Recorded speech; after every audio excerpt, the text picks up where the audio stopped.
Not really, you know. I mean, there are other, certainly there's sociopaths and psychopaths at the same time that serial killers are. And I think that the fact that on the one hand, the question becomes, how do you teach people about life by putting it in and jeopardizing them in such a way and putting them in a situation where they have to make a choice whether to kill, to die or to kill someone else? Do you really teach people about life there? Serial killers often, on the other hand, take life and very lightly do not really embrace the whole idea of life because they have the power to control it in a sense. It's enormous power to control someone's life, what someone does, someone's behavior. And that serial killers believe they do that. All serial killers believe they do that. That within their grasp of their own hands, that they can define life and death, you know. And so in some sense, life becomes meaningless or less than. I'd like to know that, considering that you're in the public eye and the things you do have an impact, do you feel socially committed to positive things or to do? Well, I feel socially committed to try to be a citizen, a good citizen, you know. I like the idea of stories. I'm a storyteller. That's what artists do. They just tell stories, whether they're painters or whether they're photographers.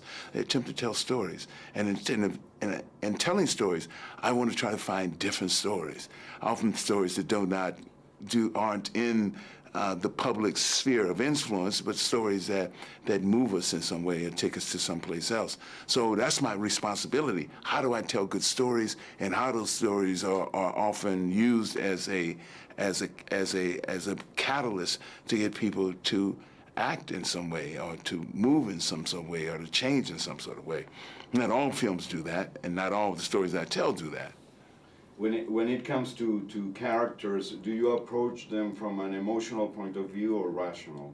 Or you read the script and then you discover things? I try to use various aspects. Of course, there are characters that I'm emotionally attached to.